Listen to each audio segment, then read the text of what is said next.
नेपालले वार्षिक करिब 45 अर्ब रुपैयाँ बराबरको धान चामल आयात गर्छ। तराई मधेस जस्तो उर्वर भूमिमा पनि उत्पादन न्यून छ।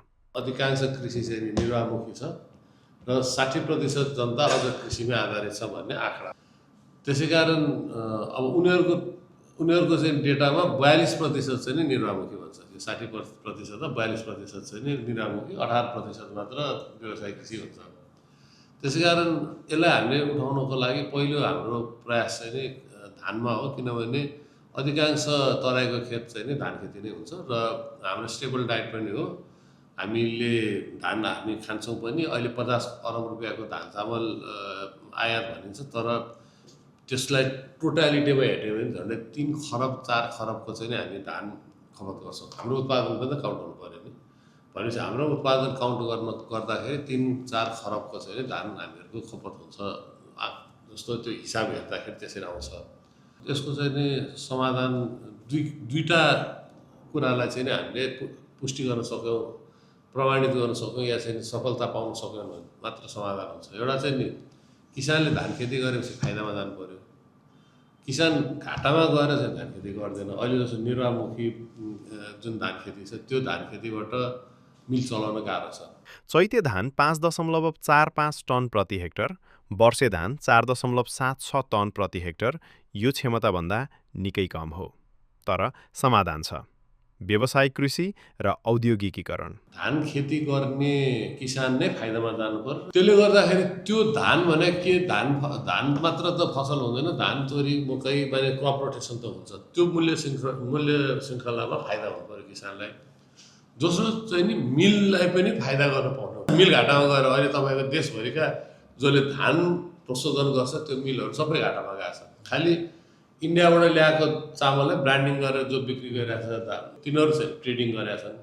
मिल फाइदामा जानको लागि इन्डियन प्राइससँग हामीले कम्पिट गर्नुपर्छ।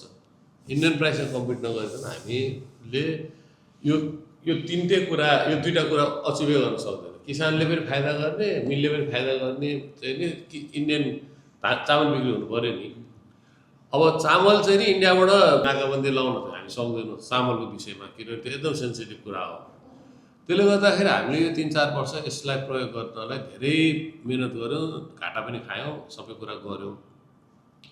अहिले हामीले सबै कुरा हेर्दाखेरि आजको दिनमा इन्डियाको चामल सबभन्दा सस्तो चामल चाहिँ अहिले आइरहेको छ र त्यो चामल र नेपालमा धेरै चामल खपत चाहिँ जिरा मसिनो हुँदो रहेछ।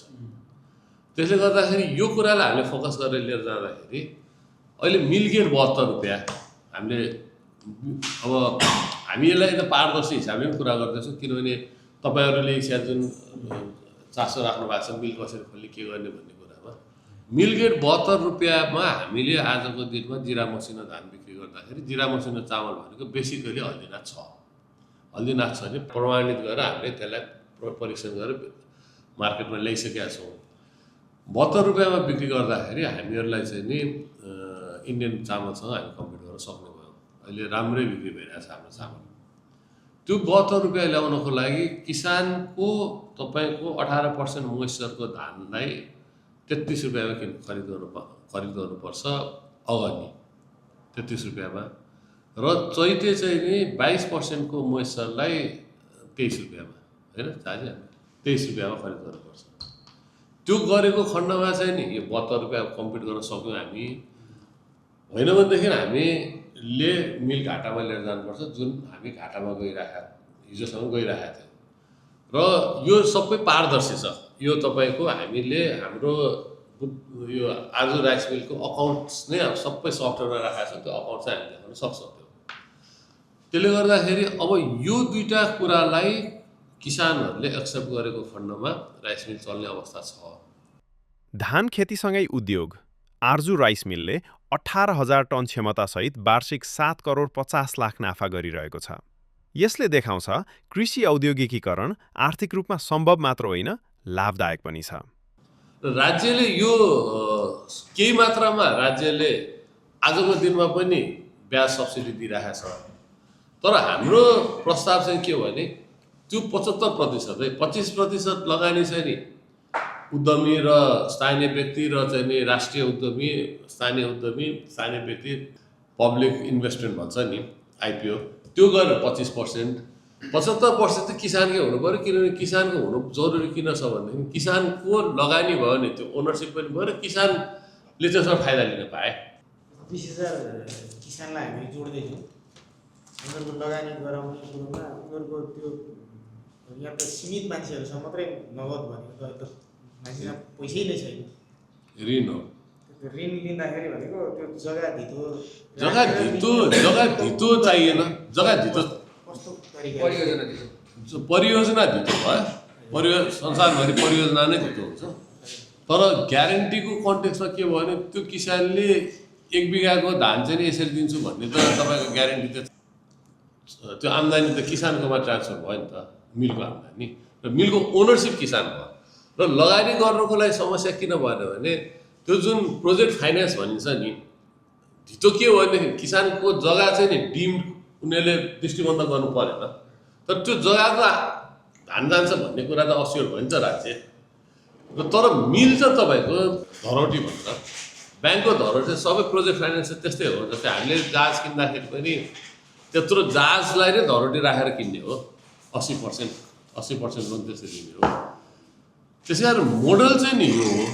यो अलिकति सर अघि यो जस्तो 75% किसानको लगानी हुनु पर्यो भने सर, अनि 25% चाहिँ यो सर के यो त्यो सेयरबाट सङ्कलन गर्ने या हाम्रो आर्जुको पनि त्यसमा लगानी हुनु होइन? हामीहरूले चाहिँ नि यो 75% मध्ये 5% नेतृत्व लिन तयार हामी बोर्डमा बस्नलाई।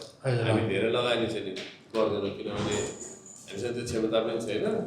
तर नेतृत्व हामी बोर्डमा बसेपछि त हामीले यो सबै कुराहरू गर्न पनि सक्छौँ। त्यो दायित्वमा आयो नि त।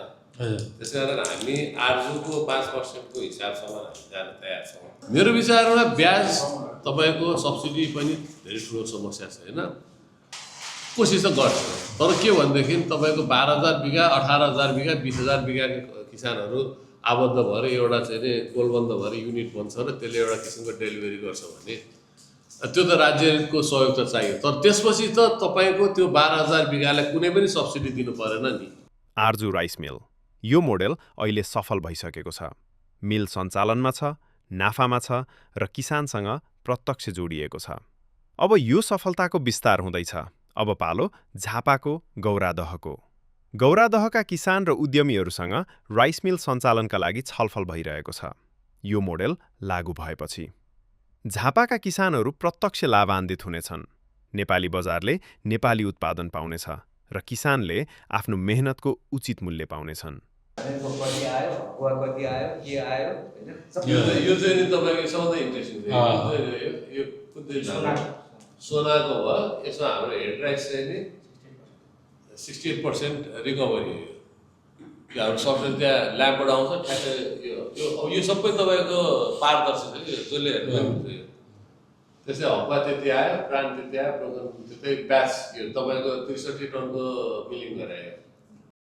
अब आवश्यक छ सामुदायिक लगानीमा ठूला मिल स्थापना, 8,000 हेक्टरमा सङ्गठित खेती र सरकारले ब्याज अनुदान मार्फत सहयोग।